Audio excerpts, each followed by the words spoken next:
Boxing truth here. Chavez Jr. has called this fight off with Badou Jack, which would have given an opportunity for a world title in the super middleweight division. He called it off though. It was already set in stone. It was going to go down April 30th. But Chavez Jr. claims he injured he sprained his heel in training, and now he's forced to call the fight off. But nobody really believes that he's injured.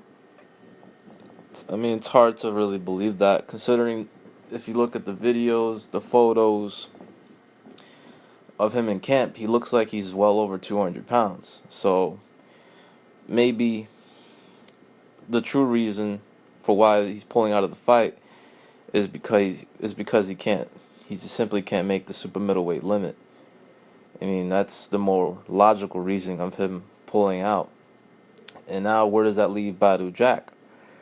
Badou Jack, he might as well just move on with his career, because Chavez Jr. is unreliable. He's not trustworthy, and it just doesn't seem like he could even make 168 pounds anytime soon. So Badou Jack is pretty much left empty-handed.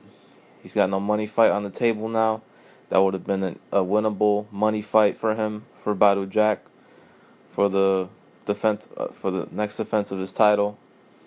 But now he has nothing to look forward to. So now he has to make a choice. Does he wait for Chavez Jr. or does he go to another direction?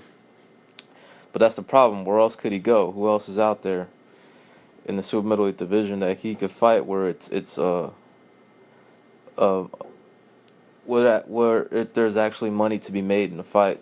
There's really no one out there. James DeGale is booked. He's fighting somebody. I don't even know who he's fighting.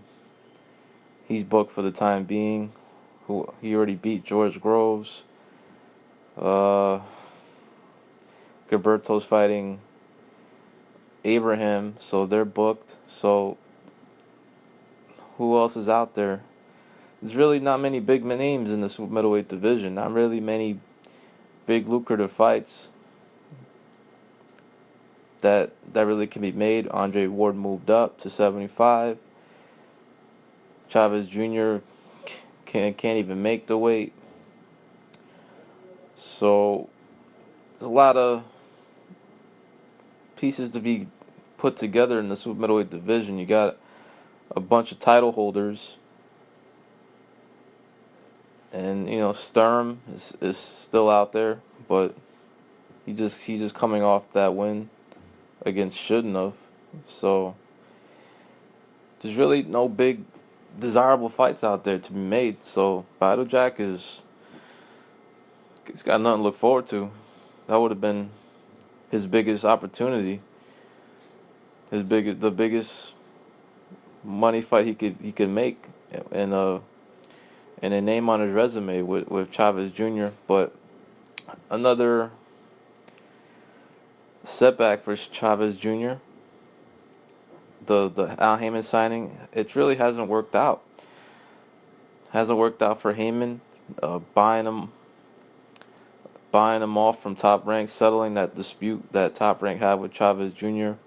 when he pulled out of the fight with Golovkin, and he would have made way more money than what he actually posted on social media that could be used as evidence against Al Haymon in the case he has with Top Rank, the litigation going on because of antitrust violations.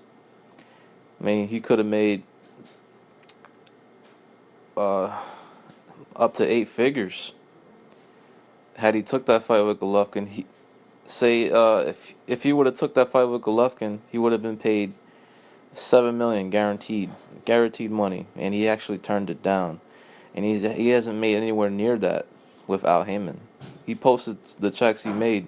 It was around $1.5 million for the fight with Fanfare. But he would have made a guaranteed $7 million for Golovkin, and had he won that fight, there would have been a rematch, and he would have made 8 figures for that fight. But he turned it down because he didn't want to. Well, there was a catch. He had to sign an extension with Top Rank, so that's why he didn't take the fight.